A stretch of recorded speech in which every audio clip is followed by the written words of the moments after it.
अहिल्यानगरच्या जामखेड तालुक्यामधल्या फकराबाद या ठिकाणी दूध भेसळीच्या जीवघेण्या कारखान्यावरती अन्न आणि औषध प्रशासन सोबतच अहिल्यानगर स्थानिक गुन्हे शाखेच्या पथकानं संयुक्तपणे धाड टाकली आणि ही जी भेसळ होत होती या सगळ्याचा भांडाफोड केलाय।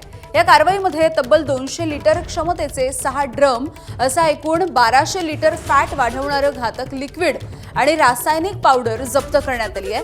विशेष म्हणजे अवघ्या 200 लिटरच्या लिक्विडच्या एका ड्रम मधून तब्बल 2 ते 2.5 हजार लिटर भेसळयुक्त दूध तयार केलं जाऊ शकतं अशी प्राथमिक माहिती समोर येते आहे। जप्त करण्यात आलेल्या मुद्देमालाची एकूण किंमत ही सुमारे 2,80,000 रुपये आहे अशी माहिती समोर आली आहे।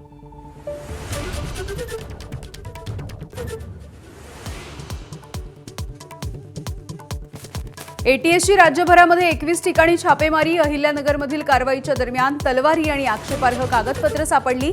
दहशतवादी संघटनांसाठी तरुणांची भरती सुरू असल्याच्या संशयावरून छापे।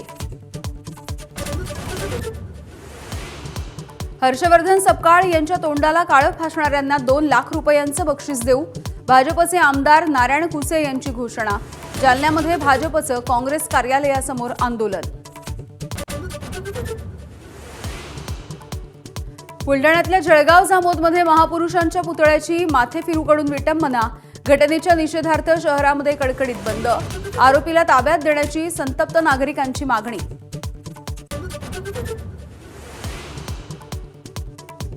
बारामतीमधील अजित पवारांच्या विमान अपघाताचा आणखी एक धक्कादायक व्हिडिओ समोर।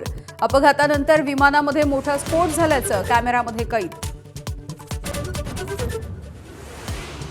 अलिबागमध्ये दीक्षा शहा यांच्यासाठी जमिनीची दलाली नेमकं कोण करतंय? नाव न घेता संजय राऊतांचा पुन्हा एकदा राहुल नार्वेकरांवरती निशाणा। तर जमीन व्यवहाराचं सत्य बाहेर आल्यास तोंड दाखवायला जागा राहणार नाही, नवनाथ बन यांचा पलटवार। मुंबईतील मुलुंडमधल्या मेट्रो 4 मार्गिकेच्या तपासासाठी MMRDAकडून 10 ते 12 अधिकाऱ्यांचं पथक। नियमांचं उल्लंघन करून काम सुरू असेल तर तातडीनं थांबवणार।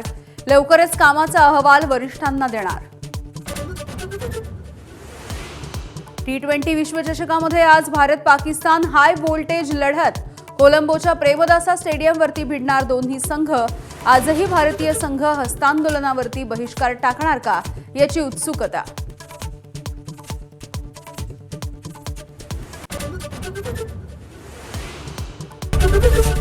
एबीपी माझा, उघडा डोळे बघा नीट।